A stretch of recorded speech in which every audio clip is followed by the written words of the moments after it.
This is Optimal Health Daily, episode 298, How I Eliminated Binge Eating Completely by Deen of JCD and I'm Dr. Neil Malik, your narrator of blogs covering health and fitness. I read to you from some of the most popular blogs out there, with author permission, of course.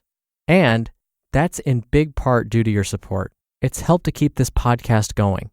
Now, our goal was to reach $1,000 in donations per month, which would help pay for the costs of running all 5 of our podcasts and to get some help with editing.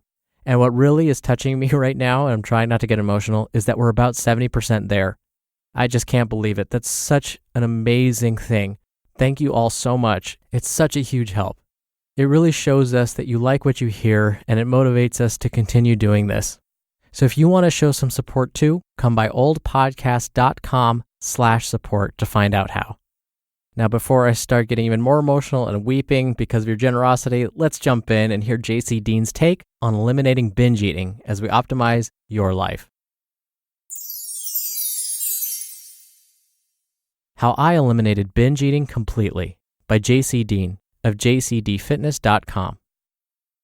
Binge eating, according to Wikipedia, is a pattern of disordered eating which consists of episodes of uncontrollable overeating. The problem. Binge eating is a fairly common issue in the bodybuilding and fitness circle. I myself have experienced the woes of this disorder, as have many others I know and have worked with personally. Now, I believe there to be 2 different scenarios to binge eating. First, you have the small group of fitness enthusiasts who have mini binges, and then you have people who experience severe psychological issues with food. The latter group typically will struggle with the disorder for a prolonged period of time and often take drastic measures to compensate for their actions. If you're hearing this and you're in the second group, I highly recommend seeking professional help. This article, on the other hand, is mainly for the fitness enthusiast who, like myself, has struggled with binge eating in the past. How I got into trouble. It all started about 4 years ago when I began counting calories. I was brainwashed into the whole quote-unquote clean food phenomenon as I was reading every bodybuilding and fitness-related magazine I could get my meat hooks on. I was so obsessed with the "you gotta eat clean, bro" mentality that I threw all other sanity to the wind. I was immediately obsessed with brown rice, oatmeal, natural peanut butter, lean chicken breast, etc. I was basically consuming most of the foods deemed clean by the infamous dogma-laden health and fitness community. I somehow adopted the assumption that pizza, burgers, pasta, white bread, and any other fast or quote-unquote dirty food would only be stored as fat and would be suboptimal in terms of energy needs. This wasn't so bad when on a bulking diet because I was eating plenty of food and keeping full most of the time. However, I was developing a really sour relationship with food. I began to look down on others who ate out and those who ordered pizza instead of cooking a chicken breast and brown rice. I found myself constantly craving the food I was restricting. The main reasons were because I could not count the calories and because I assumed it would go straight to my gut. I also began to feel superior to my peers for my abstinence of unhealthy food. It only got worse. As I said, the binging wasn't too much of a problem when on a bulking diet. On a fat loss diet, though, it was my worst nightmare. While I found myself severely restricting my intake, I decided to allow 1 cheat meal per week. This was an absolute disaster. I would eat clean all week long and end up almost completely reversing my previous week's efforts on Sunday. It would start with a breakfast of lots and lots of bacon, eggs, and hash browns soaked in grease. Then for lunch, I would pig out on whatever was around. Maybe some peanut butter and jelly, cookies, or whatever I could find that was dirty. Then for dinner, it was usually a race to see how sick I could make myself. I would eat an entire pizza. Then I would top it off with ice cream, brownies, cookies, and anything else sugary I could get my paws on. I literally ate myself sick on many occasions. The next few days were often filled with overexercising, calorie restriction, and feelings of guilt and anxiety. The mirror wasn't flattering as I usually was holding a ton of water, and the scale always revealed an 8 to 10 pound weight swing. What did I do? I went to a therapist, got religion, and joined a convent. I kid. I did, however, seek help, although not through traditional methods. I sought help through self-study and personal research. I knew that what I was doing was unhealthy and could not be maintained long-term. I began seeking out those in the field who were smarter and more experienced than I. I looked to those with a science background in nutrition and macro composition, Everything I could read about science-based nutrition, I read. I soon found that in theory, a calorie is just a calorie. If calories can be controlled, it doesn't make an iota of difference as to what effects they will have on body composition. When I say calories, I am more so referring to energy calories such as carbohydrates and fat. Of course, protein is required to maintain lean body mass, but once a certain minimum of protein is met, the other calories are simply used for energy. So I had to make a decision. I could believe all the old school dogma that was leading to my binging, or I could adopt a new mindset and belief system around food and change my life for the better. My experiment. I began controlling my calories, but allowing myself to eat the foods I was craving more often. For instance, instead of a boring chicken breast and brown rice, I had a few slices of pizza and then a protein shake to meet my protein requirements. For breakfast, I would eat the same amount of carbs in the form of sugary cereal as opposed to plain oatmeal. I did this for a couple of months to gather my thoughts and collect data. What did I discover? Food choices do not make a difference at all as long as calories are controlled.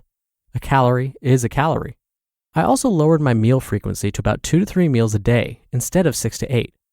This allowed for better satiety with each meal. I found that I no longer had the urge to binge anymore. How to eliminate binge eating in 3 easy steps. 1. Make a choice. Decide you want to stop this behavior and make a plan to do so. Decide the route you're going to take. Plan your work and work your plan. Do not give up if you fail at first. You will not conquer this habit overnight. 2. Experiment. Try new approaches until you find something that works for you. Try placing most of your food around workouts or later in the evening. See if that helps with satiety. Manipulate your energy macros. If carbs tend to make you ravenous, switch to a lower carb diet and eat more healthy fat, as fat can be known to be more satisfying. If you like to pig out on fatty foods, switch to a higher carb diet with most of the energy coming from fruits and veggies.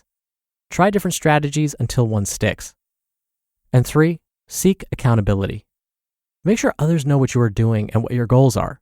Tell your friends that you're committing to this. Ask them to check up on you every so often. Write in a journal daily or start a blog to document your progress. If all else fails, get help. There is no shame in asking for help. You just listened to the post titled, How I Eliminated Binge Eating Completely by JC Deen of JCDFitness.com. I'm glad that JC mentioned that not everything can be solved without external help, without professional help. And in the case of binge eating, it could mean there's a true underlying psychological disorder going on. So again, be very careful if you feel like you meet the criteria for binge eating. I also appreciate JC's approach to finding what works for you.